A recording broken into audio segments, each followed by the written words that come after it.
explicación. Revisamos las fórmulas, son países con historias, por cierto, distintas a las de Chile. ¿Alguna de esas fórmulas sería aplicable a nuestro país?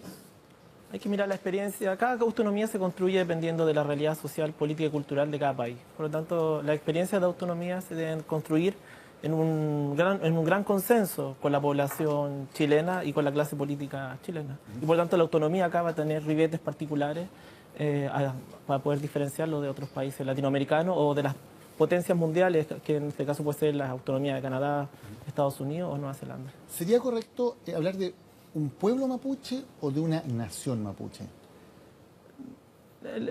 Hoy día el autorreconocimiento de parte del mundo indígena de carácter autónomo plantea la idea de la nación, de las naciones originarias. Por lo tanto, la nación Rapa Nui, la nación Cahuéscar, la nación Aymara, la nación mapuche. Y si el Estado reconociera eso, ¿qué condiciones podría entregar eso y qué consecuencias podría tener el reconocimiento de naciones originarias? La consecuencia positiva, principal, creo yo, es que se hace una apertura democrática a incorporar como sujeto de derecho a una población que bordea al 20% que no tiene poder de decisión frente a sus derechos fundamentales.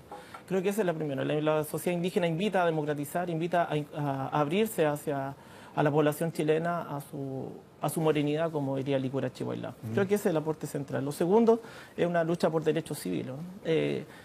Sujetos sociales y políticos que no tienen derecho a decisión pueden tomar en esta lucha por derechos civiles, derecho a decidir sobre temas de educación, derecho político, decisión sobre recursos que se explotan por el modelo neoliberal en los territorios indígenas, que son los más afectados en este proceso de desposesión neoliberal que se está generando en Chile. Nos hablabas de abrirse a la morenidad. ¿A qué te refieres con ese término? Luego lo dice Licura Chihuahua, ¿no? Dice que en Regado Confidencial en el año 1999 plantea que para poder descender el racismo en Chile, el chileno debe reconocer esa morenidad que porta, que es la continuidad del pensamiento de Gabriela Mistral, de esta morenidad que ella señaló a mediados de la década del 20.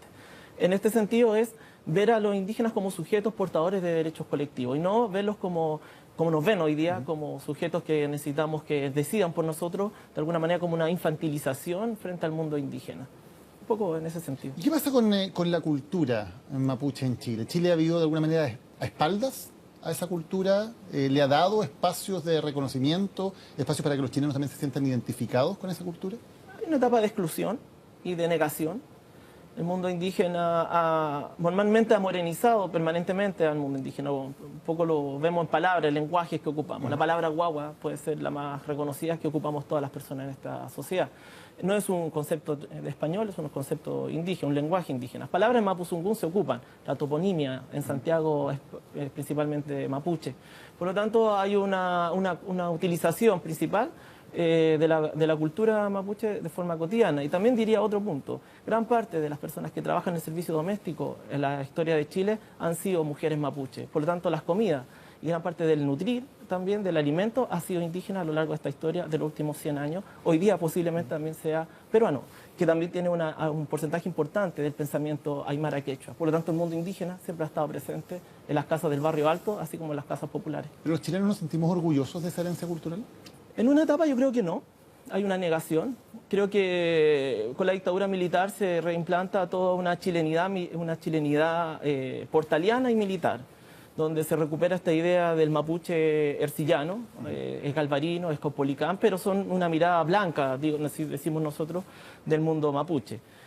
Por tanto, en la década de los 90 hay un montón de prejuicios en torno al mundo indígena. No es políticamente correcto ser indígena. Lo que tú estás viendo hoy día, cuando Bocellur aparece con orgullosamente diciendo Coliqueo en homenaje y ve a la selección apoyándolo a él, es que estás viendo un sector de la población que se está sintiendo orgullosamente indígena en esta historia. Ahora, eso es un cambio cultural, porque tradicionalmente llevar un apellido mapuche, por ejemplo, ha sido muchas veces objeto de burla, objeto de discriminación.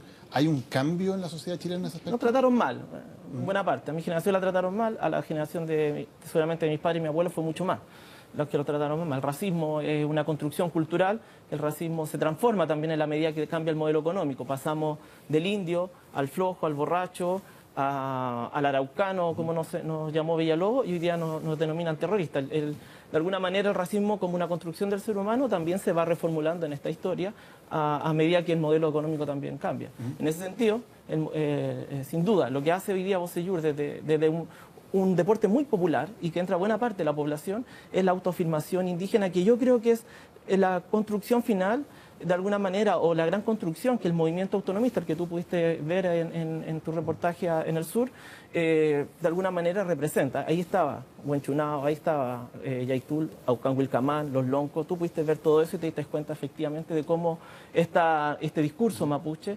sobrepasa el aspecto territorial, y hoy día lo podemos ver orgullosamente en un jugador de fútbol. Ahora, en ese caso, por ejemplo, hay liderazgos que de una manera bastante excepcional aparecen juntos, por ejemplo, en una actividad como el funeral de Catrillanca. Eso no es lo que suele ocurrir. ¿Hay formas de organización o formas de representatividad de ese pueblo, o está demasiado disgregado como para que alguien pueda decir, mira, esta organización o estas personas hablan por los mapuches en Chile? La heterogeneidad es la potencia del mundo mapuche. La heterogeneidad además es la potencia del mundo indígena. Y para poder generar un consenso se tiene que generar un montón de protocolos sociales y culturales para generar una homogeneidad, que no quiere decir que seamos iguales, sino respetar la diversidad. Esa es la gran riqueza del mundo mapuche, del mundo indígena latinoamericano, y que yo espero que jamás se acabe por lo demás. ¿Cómo lo hacemos? Bueno, hay tradiciones políticas. Imagino que en el Elugún que tú participaste te pudiste dar cuenta que las palabras se van entregando no a todos, sino que son personas particulares. Hablan los loncos, son loncos de distintos territorios, pero si te das cuenta son loncos que pueden ser de la zona de Arauca, de la zona de Lafkenche, de la zona Ercilla, de la zona Huenteche, de la zona Huiliche, pero que comparten códigos culturales que en ese momento se representan en conjunto en base a una larga historia de mapuche que se ha mantenido a pesar del colonialismo, a pesar del racismo. Tú te das cuenta que en estos momentos de crisis, de dolor de nuestro pueblo, reaparece lo que nunca se ha podido acabar, que es la potencia, de alguna manera, la resistencia cultural, pero sobre todo política de nuestro pueblo. ¿Pero ellos tienen capacidad para actuar políticamente?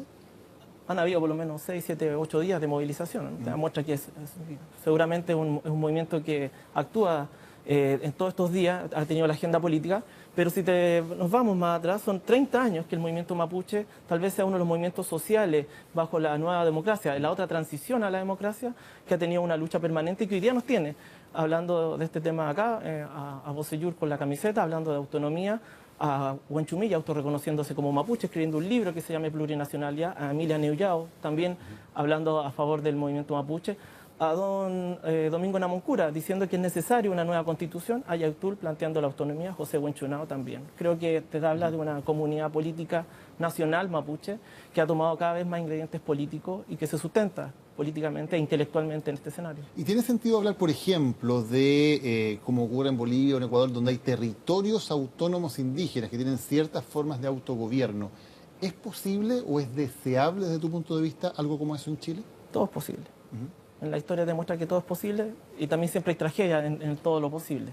Nada está prefijado ni hecho. Y la potencia de construir eso creo que es el desafío que nos invita el movimiento indígena en Chile y mapuche en particular. ¿Y es deseable que hubiera autogobiernos, por ejemplo, en algunas zonas?